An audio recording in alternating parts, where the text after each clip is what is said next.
the first day in the life of the 18th Parliament of independent India. Welcome, Namaskar. Today obviously was a very significant and much awaited day. The 18th Lok Sabha was convened. It was anticipated that the election to the office of the Speaker Lok Sabha will be held. It was held and Om Birla was appointed a second time to guide the affairs of the temple of Indian democracy. But thereafter, I have to say that the day belonged to the India alliance and in particular to Rahul Gandhi. Today was Rahul Gandhi's maiden appearance as leader of the opposition, LoP. And I have to say, whether I like it or not, whether you like it or not, he conducted himself extremely well. Today was marked in Rahul's conduct by a few unmistakable nuances or very subtle touches, which I feel we should not lose sight of.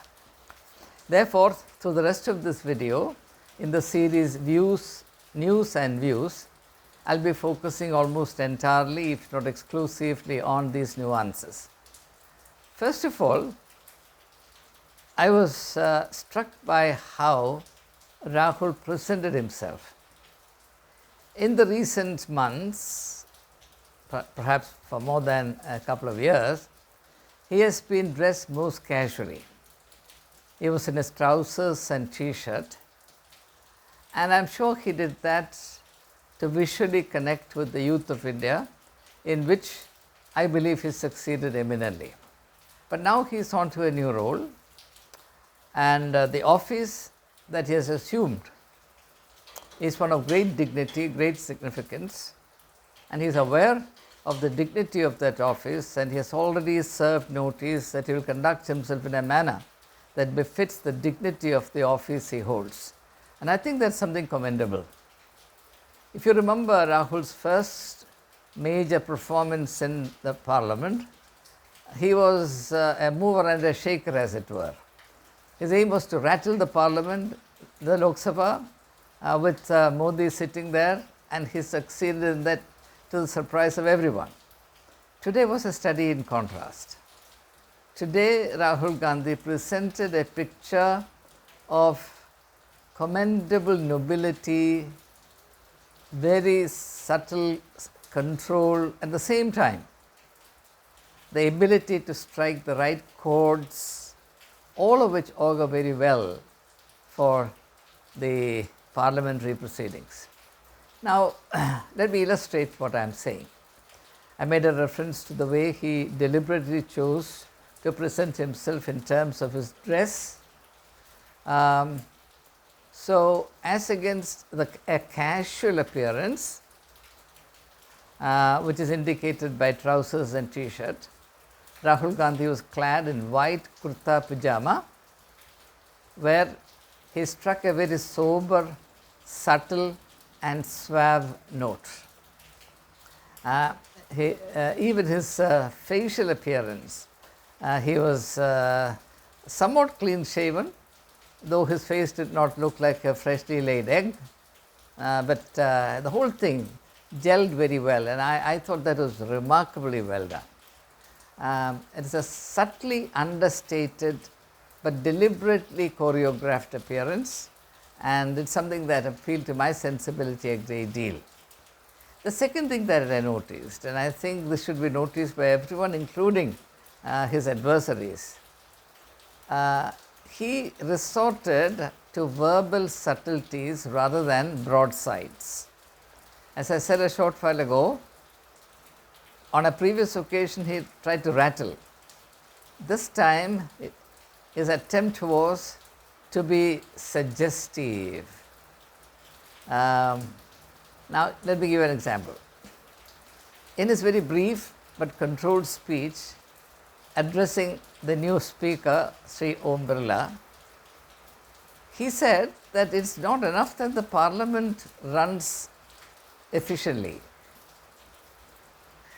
He said it's even more important that the parliament runs in a manner that heeds the voice of the people of India. Now, what does he mean by this?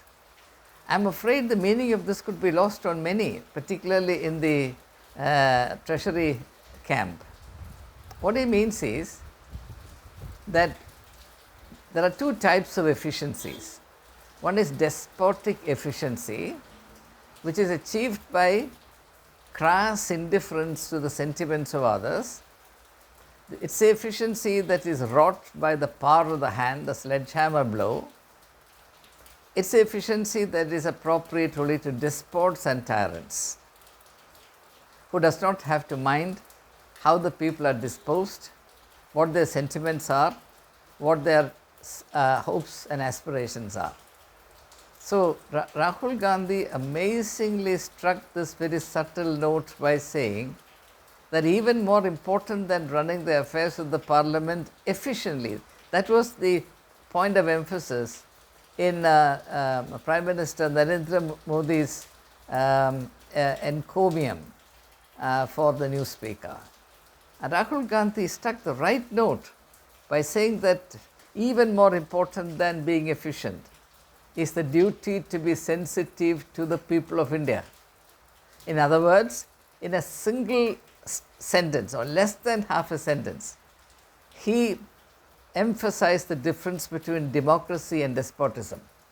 I do not want to say more about it because those who are listening to me are very informed about these things, and therefore I can safely leave the rest of it to their analysis and imagination.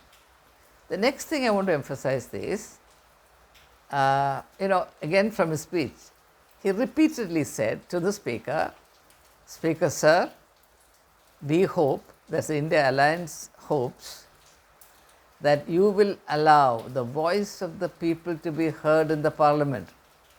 Now, when I first heard it, for the first time he said this, I was a bit annoyed.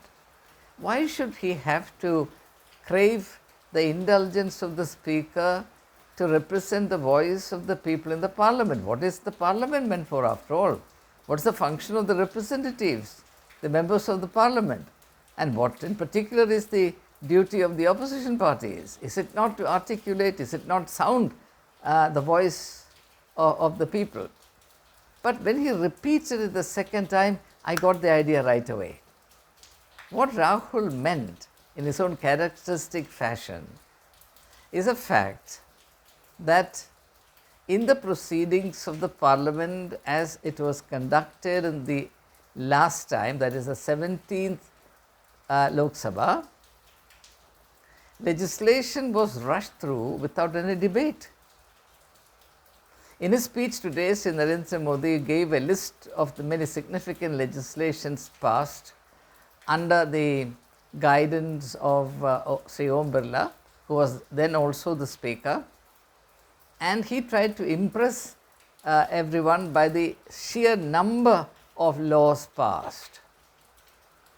And Rahul Gandhi's very subtle but very effective response to that statement without locking horns with the Prime Minister is, we hope that you will allow the voice of the people of India to be heard in the Parliament. What is the Parliament for if it is not to hear the voice of the people? In other words, he is suggesting that in the way the parliamentary proceedings, parliamentary business has been conducted in the last 5 years, the people of India have been rendered completely irrelevant.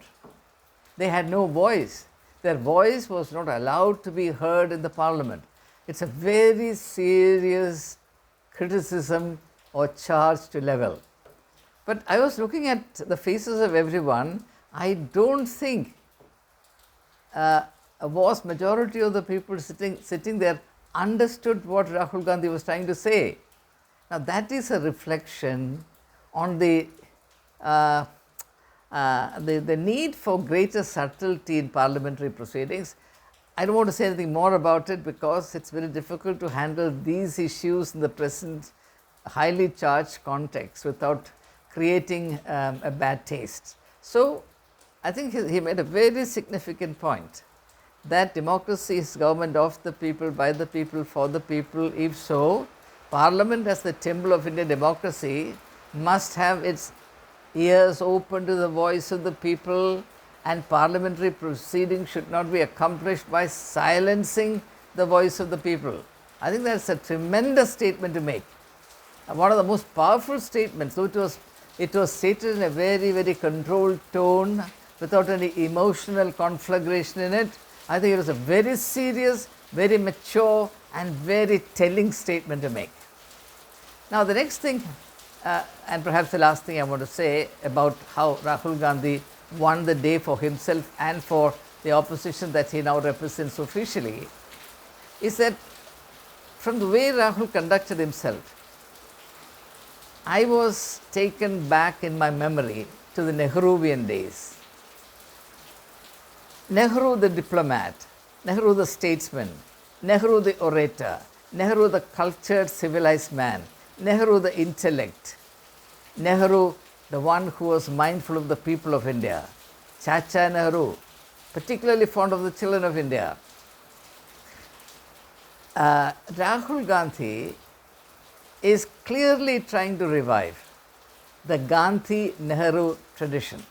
Through his yatras, he succeeded eminently in reviving the Gandhian memories, the Gandhian tradition in the Indian politics, the Gandhian strand in the tapestry of Indian politics. And now through his parliamentary acumen, he is reviving the healthy memories about his great-grandfather, Pandit Jawaharlal Nehru. I think that's great.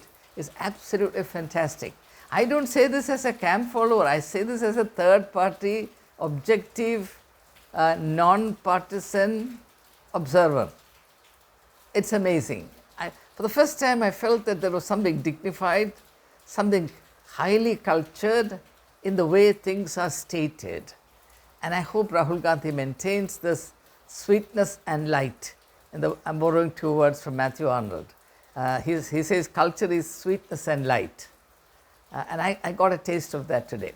But before I conclude, I have to say with some sadness that Sri Om Birla, the newly appointed Speaker of the Indian Parliament, not a small title, not a small office to hold, I think he lost it.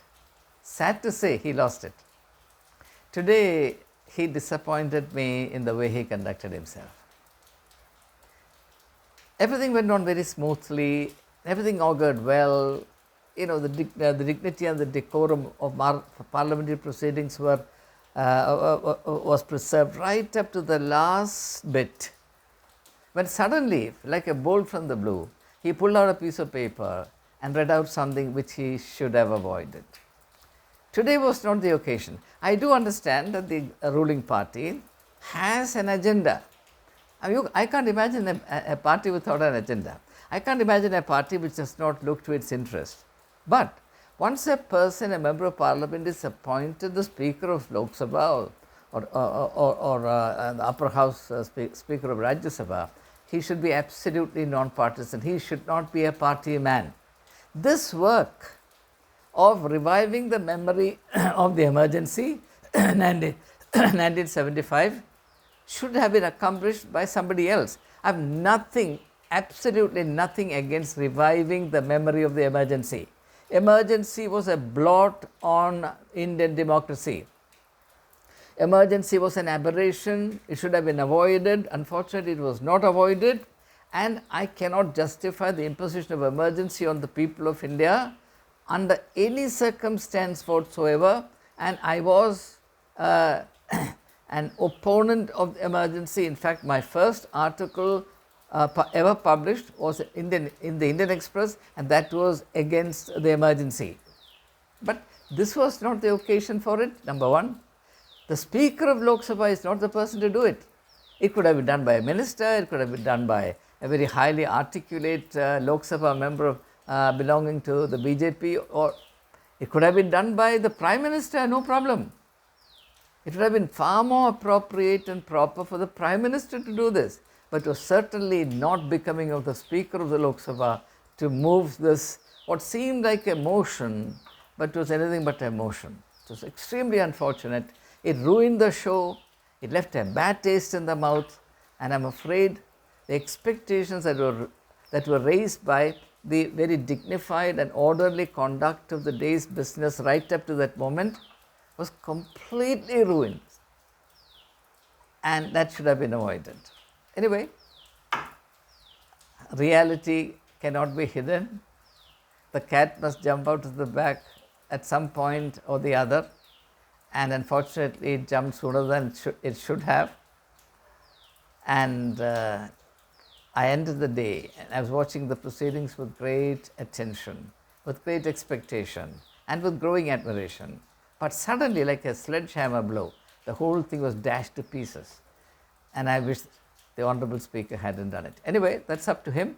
We'll have to wait and see how the reverberations of this play out, whether it will subside and it will be forgotten, and the dignity in conducting the proceedings of the Parliament would be reasserted, and a healthy way of the Treasury benches and the opposition benches cooperating in taking the governance of India forward for the sake of the people of in India would soon be re-established. I sincerely hope so. Again, as I said, the first day of the 18th Parliament of Free India ended leaving mixed emotions in my mind. So I thought I would share that with you under the title News and Views. This is the second in the series, and I look forward to hearing your response, and we'll continue this discipline of thinking objectively on day-to-day developments, so that we keep in touch with how things play out in our country, and at the same time preserve the middle ground belonging neither to the opposition nor to the ruling party, but the middle ground, as it were, the middle ground of sanity, the middle ground of objectivity, neutrality, but the middle ground where the interests of the people are deemed foremost and uppermost. So that's where we stand, and until we meet again, the very best, and see you soon. Bye.